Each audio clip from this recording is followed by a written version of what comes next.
ನಮಸ್ಕಾರ ಸ್ನೇಹಿತರೆ, ಪ್ರತಿಯೊಬ್ಬರು ಕೂಡ ನಮ್ಮ ಚಾನೆಲ್ಗೆ ಸ್ವಾಗತ. ಪಿಎಂ ಕಿಸಾನ್ ಯೋಜನೆಯ 22ನೇ ಕಂತಿನ ಹಣವನ್ನು ಕೇಂದ್ರ ಸರ್ಕಾರದಿಂದ ಬಿಡುಗಡೆ ಮಾಡ್ತಾ ಇದ್ದಾರೆ. ಯಾವ ತಾರೀಕಿನಂದು ಬಿಡುಗಡೆ ಮಾಡ್ತಾ ಇದ್ದಾರೆ ಮತ್ತು ಯಾವ ರೀತಿಯಾಗಿ ನಿಮ್ಮ ಖಾತೆಗೆ ಹಣ ಜಮಾವಾಗ್ತಾ ಇದೆ ಮತ್ತು 22ನೇ ಕಂತಿನ ಹಣವನ್ನು ಯಾವ ರೀತಿಯಾಗಿ ರೈತರ ಖಾತೆಗೆ ಜಮಾ ಮಾಡ್ತಾ ಇದ್ದಾರೆ ಎನ್ನುವ ಮಾಹಿತಿಯನ್ನು ಕೂಡ ನಾನು ಇವತ್ತು ನಿಮಗೆ ತಿಳಿಸ್ತಾ ಇದ್ದೇನೆ. ಪ್ರತಿಯೊಬ್ಬರು ಕೂಡ ಈ ಒಂದು ವಿಡಿಯೋನ ಕೊನೆವರೆಗೂ ನೋಡಿ. ಸ್ನೇಹಿತರೆ, ಪಿಎಂ ಕಿಸಾನ್ ಯೋಜನೆಯು 2019ರಲ್ಲಿ ಪ್ರಾರಂಭಗೊಂಡಿದ್ದು ಕೇಂದ್ರ ಸರ್ಕಾರದಿಂದ ರೈತರ ಖಾತೆಗೆ ಜಮಾವಾಗ್ತಾ ಇದೆ. ಸಣ್ಣ ಮತ್ತು ಅತಿ ಸಣ್ಣ ರೈತರಿಗೆ ಆರ್ಥಿಕ ಸಹಾಯ ಸಿಗ್ತಾ ಇದೆ. ಒಂದು ವರ್ಷಕ್ಕೆ 6,000, 3 ಕಂತುಗಳಲ್ಲಿ 2,000, 2,000, 2,000ವಂತೆ ರೈತರ ಖಾತೆಗೆ ಡಿಬಿಟ್ ಮೂಲಕವಾಗಿ ರೈತರ ಖಾತೆಗೆ ಜಮಾವಾಗ್ತಾ ಇದೆ. ಈ ಒಂದು ಯೋಜನೆಯು ದೇಶದ 9 ಕೋಟಿಗೂ ಹೆಚ್ಚು ರೈತರು ಪ್ರಯೋಜನವನ್ನು ಪಡೆದುಕೊಂಡಿದ್ದಾರೆ. ಈಗ 22ನೇ ಕಂತಿನ ಹಣ ಯಾವಾಗ ಎನ್ನುವ ಮಾಹಿತಿಯನ್ನು ಕೂಡ ನಾನು ಇವತ್ತು ನಿಮಗೆ ತಿಳಿಸ್ತಾ ಇದ್ದೇನೆ. ಪ್ರತಿಯೊಬ್ಬರು ಕೂಡ ಈ ಒಂದು ವಿಡಿಯೋನ ಕೊನೆವರೆಗೂ ನೋಡಿದ್ರೆ ಖಂಡಿತವಾಗಿ ಅರ್ಥವಾಗುತ್ತದೆ. ಯಾವುದೇ ಕಾರಣಕ್ಕೂ ಸ್ಕಿಪ್ ಮಾಡಿ ನೋಡಬೇಡಿ. ಸ್ಕಿಪ್ ಮಾಡಿ ನೋಡೋದ್ರಿಂದ ಈ ಒಂದು ಮಾಹಿತಿ ನಿಮಗೆ ಅರ್ಥವಾಗೋದಿಲ್ಲ. ಸ್ನೇಹಿತರೆ, ಸರ್ಕಾರದಿಂದ ಈ ಒಂದು 22ನೇ ಕಂತಿನ ಹಣವನ್ನು ಘೋಷಣೆ ಮಾಡಿಲ್ಲ. ಹೌದು, ಮೋದಿಜಿ ಅವರು 22ನೇ ಕಂತಿನ ಹಣವನ್ನು ಘೋಷಣೆ ಮಾಡಿಲ್ಲ. ಆದರೆ ಯಾವಾಗ ಬರಬೇಕಾಗಿತ್ತು ಅಂತ ನೋಡೋದಾದ್ರೆ ಫೆಬ್ರವರಿ ಮೊದಲನೇ ವಾರದಲ್ಲಿ ಅಥವಾ ಫೆಬ್ರವರಿ ಲಾಸ್ಟನೇ ವಾರದಲ್ಲಿ ಸಿಗಬೇಕಾಗಿರುವ ಹಣವು ಮಾರ್ಚ್ ಮೊದಲನೇ ವಾರಕ್ಕೆ ಬರುವ ಸಾಧ್ಯತೆ ಇದೆ ಎನ್ನುವ ಮಾಹಿತಿಯನ್ನು ಕೂಡ ತಿಳಿಸಲಾಗ್ತಾ ಇದೆ. ಹಿಂದಿನ ಕಂತು ಬಿಡುಗಡೆ ಆಗಿ ಈಗಾಗಲೇ ಸುಮಾರು 4 ತಿಂಗಳು ಕಳೀತಾ ಇದೆ. ಆದರೆ ಈಗ 22ನೇ ಕಂತಿನ ಹಣವನ್ನು ಕೂಡ ಮಾರ್ಚ್ ಮೊದಲನೇ ವಾರದಲ್ಲಿ ಬರುವ ಸಾಧ್ಯತೆ ಇದೆ ಎನ್ನುವ ಮಾಹಿತಿ ತಿಳಿಸಲಾಗ್ತಾ ಇದೆ. ಹಲವಾರು ರೀತಿ ಚರ್ಚೆ ಕೂಡ ಆರಂಭವಾಗ್ತಾ ಇದೆ. ಈ ಒಂದು ಯೋಜನೆಯು 22ನೇ ಕಂತಿನ ಹಣವು ಮಾರ್ಚ್ ಮೊದಲನೇ ವಾರದಲ್ಲಿ ಸಿಗುತ್ತದೆ ಅಂತ ಕೂಡ ತಿಳಿಸಲಾಗಿದೆ. ಸ್ನೇಹಿತರೆ, ಪ್ರಮುಖ ಕಾರಣಗಳಿದಾವೆ. ಇಲ್ಲಿ ಈ ಒಂದು ಯೋಜನೆ ಹಣವನ್ನು ನೀವು ಪಡೆದುಕೊಳ್ಬೇಕಂದ್ರೆ ಇಲ್ಲಿ ಪ್ರಮುಖವಾಗಿ ಕಾರಣಗಳಿದಾವೆ. ಈ ಒಂದು ಕಾರಣಗಳನ್ನು ನೀವು ಪಾಲಿಸಿದ್ರೆ ಖಂಡಿತವಾಗಿ ನಿಮ್ಮ ಖಾತೆಗೆ ನೇರವಾಗಿ ಹಣ ಸಿಗುತ್ತದೆ. ಇಲ್ಲವಾದರೆ ಯಾವುದೇ ಕಾರಣಕ್ಕೂ ಹಣ ಬರೋದಿಲ್ಲ ಅಂತ ಕೂಡ ತಿಳಿಸಲಾಗ್ತಾ ಇದೆ. ಸ್ನೇಹಿತರೆ, 22ನೇ ಕಂತಿನ ಹಣ ನೀವು ಪಡೆದುಕೊಳ್ಬೇಕಂದ್ರೆ ನೀವು ಏನ್ ಮಾಡ್ಬೇಕು ಅಂತ ನೋಡೋದಾದ್ರೆ, ಸ್ನೇಹಿತರೆ, ಈ ಒಂದು ವಿಡಿಯೋನ ಮುಂದುವರಿಸುವ ಮೊದಲು ನೀವೇನಾದ್ರೂ ಮೊದಲನೇ ಬಾರಿಗೆ ನಮ್ಮ ಚಾನಲ್ಗೆ ಭೇಟಿ ನೀಡಿದ್ರೆ ಹಾಗೂ ಯಾರು ಕೂಡ ಇನ್ನೂ ಸಬ್ಸ್ಕ್ರೈಬ್ ಆಗದಿದ್ದರೆ ಈ ಕೆಳಗಡೆ ಕಾಣುವ ಸಬ್ಸ್ಕ್ರೈಬ್ ಬಟನ್ ಮೇಲೆ ಕ್ಲಿಕ್ ಮಾಡಿಬಿಟ್ಟು ಪ್ರತಿಯೊಬ್ಬರು ಕೂಡ ಸಬ್ಸ್ಕ್ರೈಬ್ ಆಗಿ. ಹಾಗೆ ಯಾರೆಲ್ಲ ಈ ಒಂದು ವಿಡಿಯೋನ ನೋಡ್ತಾ ಇದ್ದೀರೋ ಒಂದೇ ಒಂದು ತಪ್ಪದೆ ಲೈಕ್ ಅನ್ನು ಕೊಟ್ಟು ನಿಮ್ಮ ಸ್ನೇಹಿತರಿಗೂ ಕೂಡ ಈ ಒಂದು ವಿಡಿಯೋನ ಶೇರ್ ಮಾಡಿ. ಸ್ನೇಹಿತರೆ, ಇಲ್ಲಿ ಯಾವ ಕಾರಣಗಳು ಅಂತ ನೋಡೋದಾದ್ರೆ ಮೊದಲನೆಯದು KYC ಪೂರ್ಣಗೊಂಡಿರಬೇಕು. ಹೌದು ಸ್ನೇಹಿತರೆ, ಪಿಎಂ ಕಿಸಾನ್ ಯೋಜನೆಯ ಹಣವನ್ನು ಪಡೆದುಕೊಳ್ಬೇಕಂದ್ರೆ ನಿಮ್ದು KYC ಕಡ್ಡಾಯವಾಗಿ ಆಗಿರಲೇಬೇಕು. KYC ಮಾಡದೇ ಇದ್ರೆ ಯಾವುದೇ ಕಾರಣಕ್ಕೂ ಹಣ ಜಮಾವಾಗೋದಿಲ್ಲ.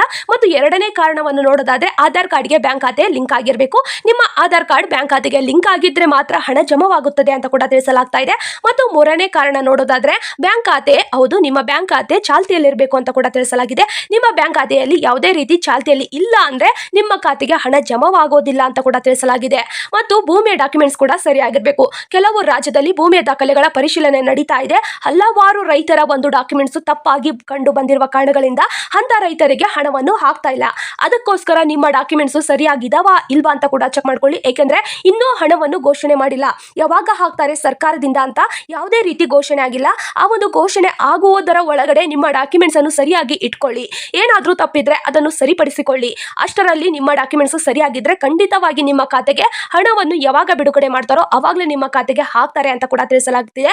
ಮತ್ತು ಪ್ರತಿಯೊಬ್ಬರ ಕಡೆನೂ ಫಾರ್ಮರ್ ID ಕೂಡ ಕಡ್ಡಾಯವಾಗಿ ಇರಲೇಬೇಕು. ನೀವು ರೈತರಾಗಿದ್ದರೆ ನಿಮ್ಮ ಬಳಿ ಫಾರ್ಮರ್ ID ಕಡ್ಡಾಯವಾಗಿ ಇರುವಂತದ್ದು. ಪ್ರತಿಯೊಬ್ಬರು ಕೂಡ ಫಾರ್ಮರ್ ಐಡಿಯನ್ನು ಮಾಡಿಸಿಕೊಳ್ಳಿ ಅಂತ ಕೂಡ ತಿಳಿಸಲಾಗ್ತಾ ಇದೆ. ಸ್ನೇಹಿತರೆ, ಇಲ್ಲಿ ಇನ್ನೊಂದು ಮಾಹಿತಿ ತಿಳಿಸೋದೇನೆಂದ್ರೆ KYC ಯನ್ನು ಯಾವ ರೀತಿ ಮಾಡಿಸಿಕೊಳ್ಬೇಕು. ಹೊಸದಾಗಿ ರೈತರು ಪಿಎಂ ಕಿಸಾನ್ ಯೋಜನೆಗೆ ಅರ್ಜಿ ಹಾಕಿರ್ತಾರೆ. ಅವ್ರಿಗೆ KYC ಮಾಡಿಸಿಕೊಂಡಿರೋದಿಲ್ಲ. ಅವರು ಯಾವ ರೀತಿ KYC ಮಾಡಿಸಿಕೊಂಡಿರಬೇಕು, ಅಥವಾ ಈಗಾಗಲೇ ಹಲವಾರು ರೈತರು KYC ಅಪ್ಲೈ ಮಾಡಿದ್ರು, ಅವ್ರದ್ದು KYC ಆಗಿಲ್ಲ ಅಂದ್ರೆ ಯಾವ ರೀತಿ KYC ಆಗಿರಬೇಕು ಅಂತ ನೋಡೋದಾದ್ರೆ ಆನ್ಲೈನ್ ಮೂಲಕವಾದ್ರೂ ನೀವು KYC ಮಾಡಿಸಿಕೊಳ್ಳಿ ಅಥವಾ ಆಫ್ಲೈನ್ ಮೂಲಕವಾದ್ರೂ ನೀವು KYC ಮಾಡಿಸಿಕೊಳ್ಳಿ. ಆನ್ಲೈನ್ ಮೂಲಕವೂ ಪಿಎಂ ಕಿಸಾನ್ ಅಧಿಕೃತ ವೆಬ್ಸೈಟ್ಗೆ ಹೋಗಿ KYC ಅಂತ ಆಯ್ಕೆ ಮಾಡಿ ಆಧಾರ್ ಸಂಖ್ಯೆಯನ್ನು ನಮೂದಿಸಿ ಅಲ್ಲಿ ಒಂದು OTP ಬರುತ್ತದೆ. ಅದನ್ನು ನೀವು ಹಾಕಿದ್ರೆ ನಿಮ್ದು KYC ಆಗಿದೆ ಅಂತ ಕೂಡ ತಿಳಿದುಕೊಳ್ಳಿ. ಮತ್ತು ಆಫ್ಲೈನ್ ಮೂಲಕ ಯಾವ ರೀತಿ KYC ಮಾಡಿಸಬೇಕು ಅಂದ್ರೆ ನಿಮ್ಮ ಹತ್ತಿರದ CSC ಕೇಂದ್ರಕ್ಕೆ ಹೋಗಿ ಬಯೋಮೆಟ್ರಿಕ್ ಮೂಲಕ KYC ಮಾಡಿಸಿಕೊಳ್ಳಿ ಅಂತ ಕೂಡ ತಿಳಿಸಲಾಗ್ತಾ ಇದೆ. ಸ್ನೇಹಿತರೆ, ಪೇಮೆಂಟ್ ಸ್ಟೇಟಸ್ ಕೂಡ ಚೆಕ್ ಮಾಡ್ಕೋಬಹುದು. ಯಾವ ರೀತಿ ಅಂತ ನೋಡೋದಾದ್ರೆ ನಿಮ್ಮ ಮೊಬೈಲ್ ಮೂಲಕವೇ ನೀವು ಹಣ ಬಂದಿದೆಯಾ ಬಂದಿಲ್ವಾ ಅಂತ ಕೂಡ ಚೆಕ್ ಮಾಡಬಹುದು. ಯಾವ ರೀತಿ ಅಂತ ನೋಡೋದಾದ್ರೆ ಪಿಎಂ ಕಿಸಾನ್ ಅಧಿಕೃತ ವೆಬ್ಸೈಟ್ಗೆ ಭೇಟಿ ನೀಡಿ. ಕ್ರೋಮ್ ಅಥವಾ ಗೂಗಲ್ ಅಲ್ಲಿ ಪಿಎಂ ಕಿಸಾನ್ ಕರ್ನಾಟಕ ಗೌರ್ಮೆಂಟ್ ಇನ್ ಎನ್ನುವುದನ್ನು ಅಲ್ಲಿ ಸರ್ಚ್ ಮಾಡಿದ್ರೆ ಅಲ್ಲಿ ನಿಮಗೆ ಕಾಣಿಸುತ್ತದೆ. ಅದನ್ನು ಕ್ಲಿಕ್ ಮಾಡಿ ಪಿಎಂ ಕಿಸಾನ್ ಅಧಿಕೃತ ವೆಬ್ಸೈಟ್ ಅನ್ನು ನೀವು ಕ್ಲಿಕ್ ಮಾಡಬೇಕಾಗುತ್ತದೆ. ಕ್ಲಿಕ್ ಮಾಡಿದ ನಂತರ ಕೆನಾವ್ ಯುವರ್ ಸ್ಟೇಟಸ್ ಅಂತ ತೋರಿಸಲಾಗುತ್ತದೆ. ಅದರ ಮೇಲೆ ಕ್ಲಿಕ್ ಮಾಡಿ ನಂತರ ನಿಮ್ಮ ಆಧಾರ್ ಕಾರ್ಡ್ ಸಂಖ್ಯೆಯನ್ನಾದ್ರೂ ಹಾಕಿ ಅಥವಾ ನಿಮ್ಮ ಮೊಬೈಲ್ ನಂಬರ್ ಅನ್ನಾದ್ರೂ ಹಾಕಿ ನೋಂದಣಿ ಮಾಡಿಕೊಂಡಿರುವ ಸಂಖ್ಯೆಯನ್ನಾದ್ರೂ ಹಾಕಿದ ನಂತರ ಇನ್ಸ್ಟಾಲ್ಮೆಂಟ್ ವಿವರವನ್ನು ತೋರಿಸಲಾಗ್ತಾ ಇದೆ. ಯಾವ ಕಂತು ನಿಮಗೆ ಬಿಡುಗಡೆ ಆಗಿದೆ, ಇನ್ನು ಯಾವ ಕಂತು ಬಿಡುಗಡೆ ಆಗಿಲ್ಲ ಎನ್ನುವ ಮಾಹಿತಿಯನ್ನು ಅಲ್ಲಿ ತೋರಿಸಲಾಗುತ್ತದೆ. ಸ್ನೇಹಿತರೆ, 22ನೇ ಕಂತಿನ ಹಣ ನಿಮಗೆ ಬರುತ್ತದೆ ಅಂತ ಅಲ್ಲಿ ತೋರಿಸಲಾಗುತ್ತದೆ. ಬರೋದಿಲ್ಲ ಅಂತ ಏನಾದ್ರೂ ತೋರಿಸಿದ್ರೆ ನೀವು ರೈತ ಕೇಂದ್ರಕ್ಕೆ ಅಥವಾ ತಹಶೀಲ್ದಾರ್ ಕಚೇರಿಗೆ ಹೋಗಿ ನಿಮ್ಮ ಡಾಕ್ಯುಮೆಂಟ್ಸ್ ಅನ್ನು ಒಂದ್ಸರಿ ಚೆಕ್ ಮಾಡಿಸಿಕೊಳ್ಳಿ. ಏನಾದ್ರೂ ತಪ್ಪಿದ್ರೆ ಅದನ್ನು ಸರಿಪಡಿಸಿಕೊಳ್ಳಿ ಅಂತ ತಿಳಿಸ್ತಾ ಇದ್ದೇನೆ. ಸ್ನೇಹಿತರೆ, ಈ KYC ಖಂಡಿತವಾಗಿ ಪ್ರತಿಯೊಬ್ಬರಿಗೂ ಕೂಡ ಇಂಪಾರ್ಟೆಂಟ್ ಇದೆ. ಪ್ರತಿಯೊಬ್ಬರು ಕೂಡ ಪಡೆದುಕೊಂಡು ಅದನ್ನು ಮಾಡಿಸಿಕೊಳ್ಳಿ ಅಂತ ಕೂಡ ತಿಳಿಸ್ತಾ ಇದ್ದೇನೆ. ಬ್ಯಾಂಕ್ ಖಾತೆ ಆಧಾರ್ ಕಾರ್ಡ್ಗೆ ಲಿಂಕ್ ಆಗಿರಬೇಕು ಮತ್ತು ನಿಮ್ಮ ಮೊಬೈಲ್ ನಂಬರ್ ಆಧಾರ್ ಕಾರ್ಡ್ಗೆ ಮತ್ತು ಬ್ಯಾಂಕ್ ಖಾತೆಗೆ ಯಾವ ಮೊಬೈಲ್ ನಂಬರ್ ನೀವು ಲಿಂಕ್ ಮಾಡಿಸಿಕೊಂಡಿರ್ತೀರೋ ಅದು ಕೂಡ ಚಾಲ್ತಿಯಲ್ಲಿರಬೇಕು. ನಕಲಿ ಮೆಸೇಜ್ ಅನ್ನು ನಂಬಬೇಡಿ. ಅಧಿಕೃತವಾದ ವೆಬ್ಸೈಟ್ ಅನ್ನು ಮಾತ್ರ ಬಳಸಿ ಅಂತ ಕೂಡ ತಿಳಿಸ್ತಾ ಇದ್ದೇನೆ. ಸ್ನೇಹಿತರೆ, ಸಾಮಾಜಿಕ ಜಾಲತಾಣದಲ್ಲಿ ಈಗಾಗಲೇ ಹಣವು ಬಿಡುಗಡೆ ಆಗಿದೆ ಅಂತ ಕೂಡ ಬಹಳಷ್ಟು ಕಡೆ ತಿಳಿದು ಬರ್ತಾ ಇದೆ. ಆದರೆ ಸರ್ಕಾರದಿಂದ ಘೋಷಣೆ ಇನ್ನು ಯಾವ ರೀತಿ ಆಗಿಲ್ಲ. ಹೌದು, ಪಿಎಂ ಕಿಸಾನ್ 22ನೇ ಕಂತಿನ ಹಣ ಯಾವುದೇ ರೀತಿ ಘೋಷಣೆ ಆಗಿಲ್ಲ. ಸರ್ಕಾರದಿಂದ ಘೋಷಣೆ ಆಗಿದ್ದ ತಕ್ಷಣವೇ ನಾನು ನಿಮಗೆ ಮುಂದಿನ ವಿಡಿಯೋದಲ್ಲಿ ತಿಳಿಸ್ತೇನೆ ಮತ್ತು ಯಾವ ಕಂತಿನಲ್ಲಿ ಯಾವ ಹಂತದಲ್ಲಿ ಯಾವ ಜಿಲ್ಲೆಗೆ ಬರುತ್ತದೆ ಎನ್ನುವ ಮಾಹಿತಿಯನ್ನು ಕೂಡ ನಾನು ಮುಂದಿನ ವಿಡಿಯೋದಲ್ಲಿ ನಿಮಗೆ ತಿಳಿಸ್ತೇನೆ. ಸರ್ಕಾರದಿಂದ ಬಿಡುಗಡೆ ಆದ ತಕ್ಷಣವೇ ನಾನು ನಿಮಗೆ ವಿಡಿಯೋ ಮುಖಾಂತರ ತಿಳಿಸ್ತೇನೆ ಅಂತ ಕೂಡ ತಿಳಿಸ್ತಾ ಇದ್ದೇನೆ. ಸ್ನೇಹಿತರೆ, ಅಧಿಕೃತ ಘೋಷಣೆ ಬಂದ್ರೆ ಮಾತ್ರ ನಾನು ನಿಮಗೆ ತಿಳಿಸ್ತೇನೆ.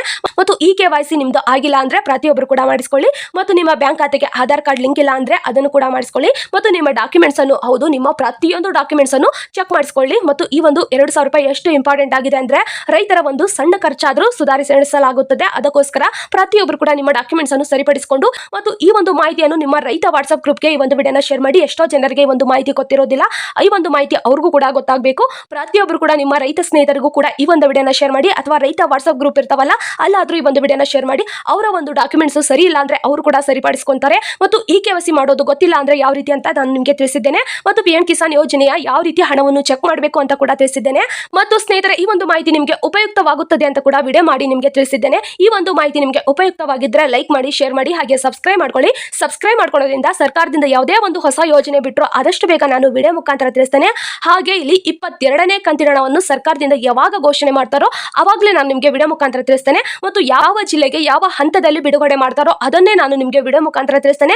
ಪ್ರತಿಯೊಬ್ಬರು ಕೂಡ ಸಬ್ಸ್ಕ್ರೈಬ್ ಮಾಡ್ಕೊಳ್ಳಿ ಅಂತ ಕೂಡ ತಿಳಿಸ್ತಾ ಇದ್ದೇನೆ. ಸಬ್ಸ್ಕ್ರೈಬ್ ಮಾಡ್ಕೊಂಡ್ರೆ ಮಾತ್ರ ಈ ಒಂದು ವಿಡಿಯೋ ನಿಮಗೆ ಬಂದು ತಲುಪುತ್ತದೆ. ಬೇಗ ಸಬ್ಸ್ಕ್ರೈಬ್ ಮಾಡ್ಕೊಳ್ಳಿ. ಸ್ನೇಹಿತರೆ, ಪ್ರತಿಯೊಬ್ಬರು ಕೂಡ ಈ ಒಂದು ವಿಡಿಯೋನ ಕೊನೆಯವರೆಗೂ ನೋಡಿದ್ದಕ್ಕೆ ಹೃದಯಪೂರ್ವಕವಾಗಿ ಧನ್ಯವಾದ.